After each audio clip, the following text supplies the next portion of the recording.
everyone, it's Chelsea from Little Mountain Ranch, and today I'm going to share with you my butter chicken recipe. This is a super simple recipe, and the thing I like about it is it doesn't taste simple. It actually has kind of a fancy taste to it. It's a little bit spicy, but not so spicy that kids won't eat it. And I suppose if you wanted it spicier, if your kids don't mind spice, then you could add more curry to it.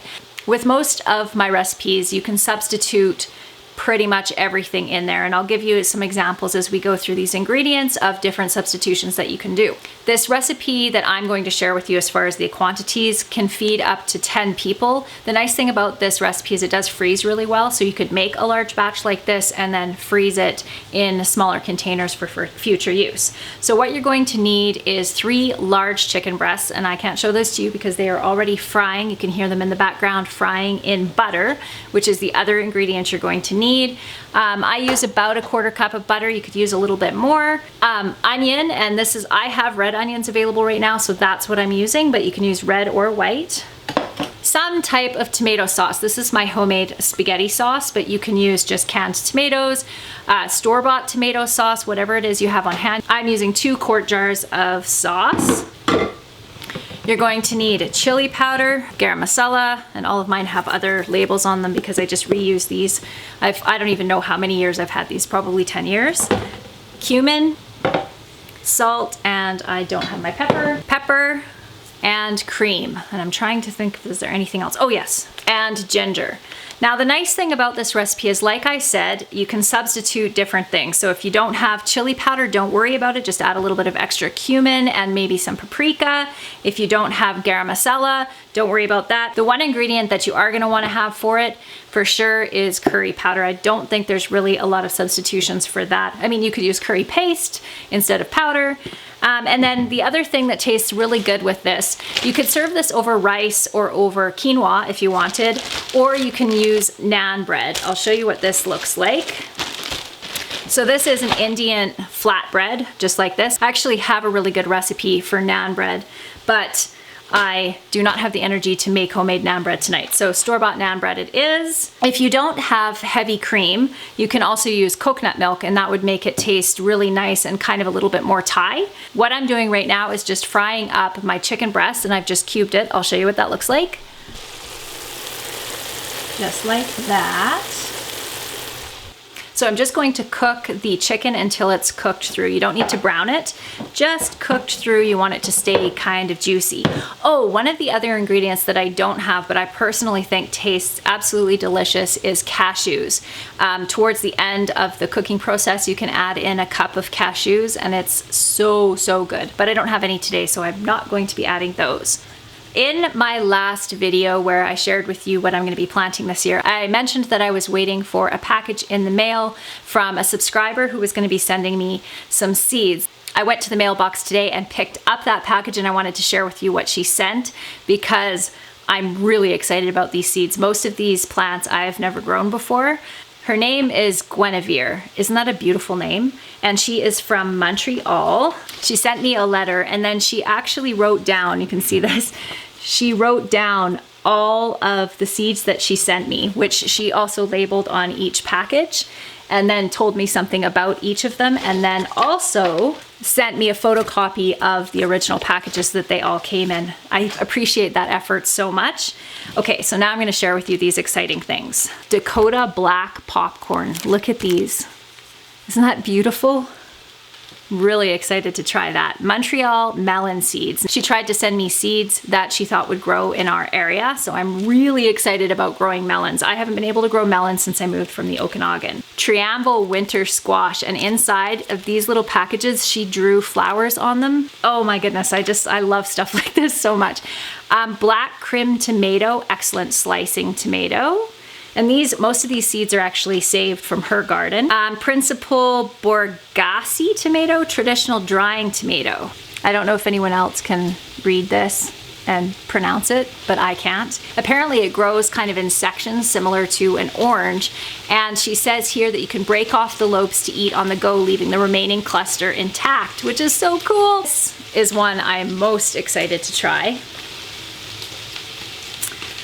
Green zebra tomato. And and a black cherry tomato, which she says is her favorite tomato, and I love cherry tomatoes. Hang on, I'm just gonna stir the chicken. Okay, the chicken is just about done, so I'm actually going to throw in the onion with the chicken right now. And the other ingredient that I forgot to mention earlier is garlic. And I have minced garlic for those days when I do not feel inclined to mince garlic myself.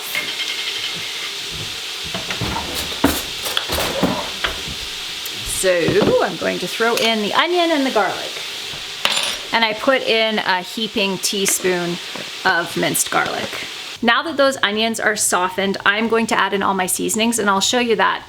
This is, again, another really flexible part of the recipe. Just start with a teaspoon of each flavoring and then increase it until you get to the desired amount that you like. I'm just gonna eyeball this because I have a pretty good idea of the way that my family likes it. But again, like I said, just start with a teaspoon and work your way up from there. Okay, curry powder, chili powder, salt, Garamasala, cumin, and then just mix that up.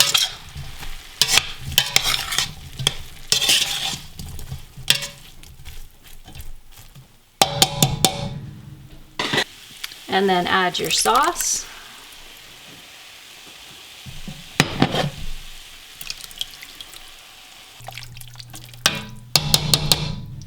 And then let that simmer for about 10 minutes or so. And my timer is just about to go off. So the next thing that I'm gonna do is add the heavy cream. And I'm adding, I don't know, something like 2 cups or something to this. So I'll show you that because it looks really pretty when it's getting all mixed in.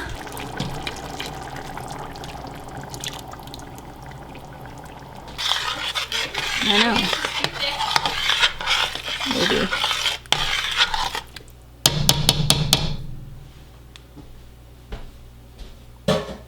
One of the things about this recipe is that it can be a little bit acidic, and if that's the case, all you need to do is to add a little bit of sugar. I find brown sugar works really well to sort of mellow out the acidity of it. It will be more acidic if you are using tomato paste or tomato sauce that doesn't have any extra sweetening or vegetables in it. In my case, because I'm using a sauce that I made that already has some sweet vegetables in it, I don't need to add any sweetening to this. But that's it, guys. It is that simple. You can leave this to simmer a little bit if you want to, just to make a little bit thicker of gravy, or you can eat it just like this, which is what I'm going to do because I am hungry. So I'm gonna grab a bowl. If you do buy the store-bought naan, then throw it in the oven and warm it up for a few minutes before you eat it. And if you want to, if you don't have flavored naan, this one is garlic flavored naan. But if you don't, you can put a little bit of olive oil on the top of it first before you put it in the oven. That makes it taste really good too. You could put this in a fancy bowl and sprinkle some cashews on the top. And then I slice these into little triangles if you want to fancy it up a little bit, if you have company. And then onto your naan it goes.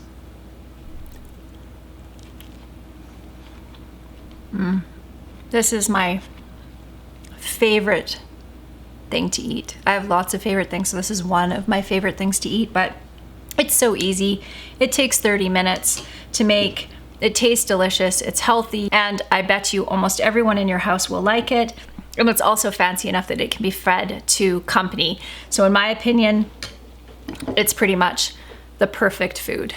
It's so good. Are you gonna have some, Kate? Yeah. I know that was a really sort of a no frills type of video, but my excuse for that is that what I'm wanting to do is to share more recipe type of videos with you. And since I go into the kitchen and I'm cooking dinner every night, I thought what I would do is just bring the camera along with me and show you what I'm making rather than trying to set up and stage a cooking video for you. This way I can get way more cooking videos out for you, which is something that is highly requested on my channel. So the one thing that I can promise you about my cooking videos is that they will always be simple. They will always be using ingredients ingredients that are easy to come by. I'm the kind of person that if I can't go get what I need at one grocery store and I have to go to 10 different places and specialty shops, chances are I'm not gonna make it. And that's just the reality. As much as I might want to, Kate is laughing at me in the background because she knows this to be true. I'm a one-stop shopper if I can be. I think that there's a lot more people like me out there that watch cooking videos and fantasize about being that kind of cook, but just know that they're probably never going to make food like that. I'm hoping by doing this, by just bringing the camera along with me when I'm making food, that it will allow me to put out many more videos like this one. So if you enjoyed it, please leave it a thumbs up. Leave me a comment down below if there are any recipes I have mentioned that you would like to see. One of the other ones that I mentioned in my food haul video a little while ago was a mashed parsnip recipe, and it is so delicious. And Kate and I actually picked up some parsnips when we went grocery shopping this morning. That will be one of the recipes that I make for you in the next couple of days. Oh, on the note of grocery shopping, I wanted to share with you that I managed to get today's grocery shop down by almost $50. Was that by sticking to my grocery list and not buying a whole bunch of extra things, which is something that I tend to do from time to time, and I did do on my last grocery shop. And I'm feeling really good about that. So we'll see how this week goes and whether there are any gaps, but I think it's gonna go really well. And we're also heading into the season where I'm going to start being able to harvest from my garden, yay! The radishes and the kale and the Swiss chard are coming up in that little bed in my greenhouse that I planted in this video up here if you wanna go and check that out. So it won't be long before we are going to have some greens, and that's very exciting. I'm starting to lose my voice now. Kate and I were out until 3 o'clock this afternoon, and I basically talked the entire time, so my throat is sore.